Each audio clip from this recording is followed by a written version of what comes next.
Switzerland's Youth in Science Foundation organises different events throughout the year to promote science among secondary school students. It culminates with the annual competition.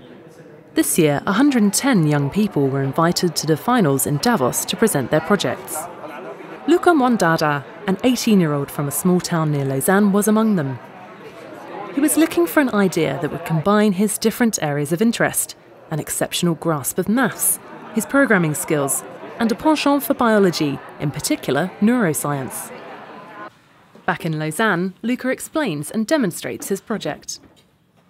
Mais pour finir, mon idée, ça a été d'utiliser des robots en parallèle avec les connaissances qu'on a actuellement en électroencéphalographie pour en fait améliorer l'interaction entre les hommes et les groupes de robots. A growing branch of robotics research studies swarm organisations, whereby autonomous robotic agents are controlled to accomplish tasks together. Luca set out to explore an important question in this pioneering field. How can a human select and take control of a single unit among a crowd of robots, all acting at the same time?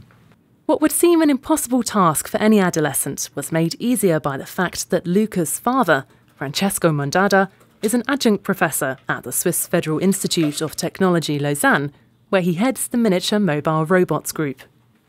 Imaginez-vous par exemple que vous voulez faire un travail dans une branche que vous ne connaissez pas du tout. Est-ce que vous savez comment commencer, par où commencer?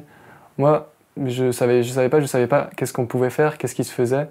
Et c'est pour ça que mon père a pu beaucoup m'aider, dans le sens où lui aussi m'a un peu expliqué ce qu'il savait, mais surtout il m'a présenté des personnes qui étaient dans le domaine pour un peu mieux comprendre en quoi consistait un travail en neurosciences. Luca's father's involvement didn't stop with providing contacts that helped further his knowledge and methodology. Mondada Sr. was also behind the robots that Luca used in the experiment. The Timio 2 is an educational robot, and Francesco Mondada led the team that developed it as a tool to get students interested in technology and robotics. That was only the beginning.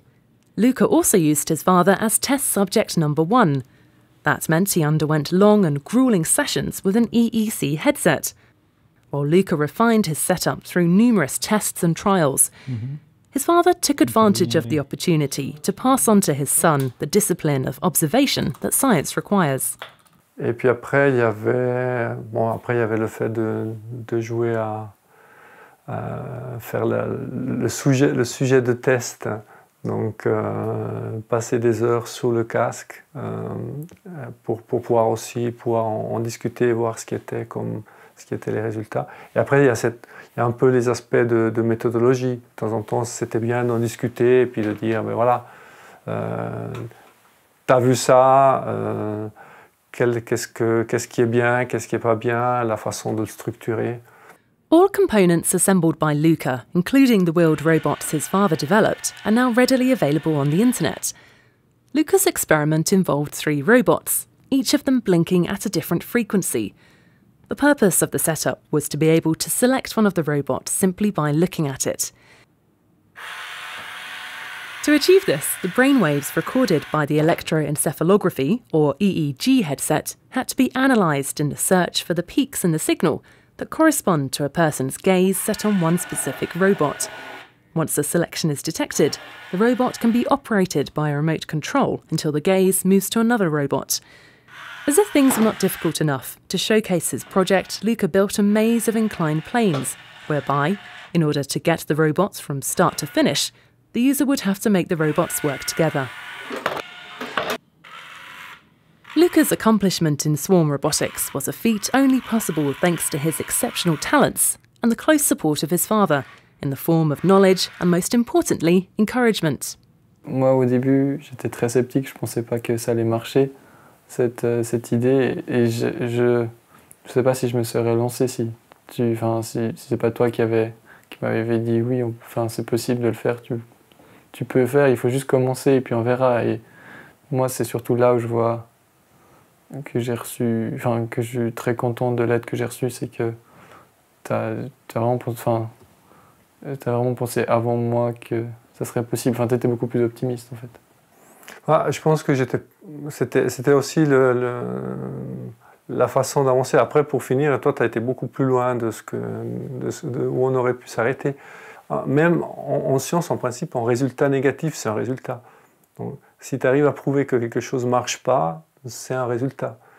Et ça, c'est pas forcément... c'est pas très gratifiant, mais essayer quelque chose et puis voir jusqu'où ça amène, c'est une expérience. Et puis je pense que ça valait la peine d'être essayé.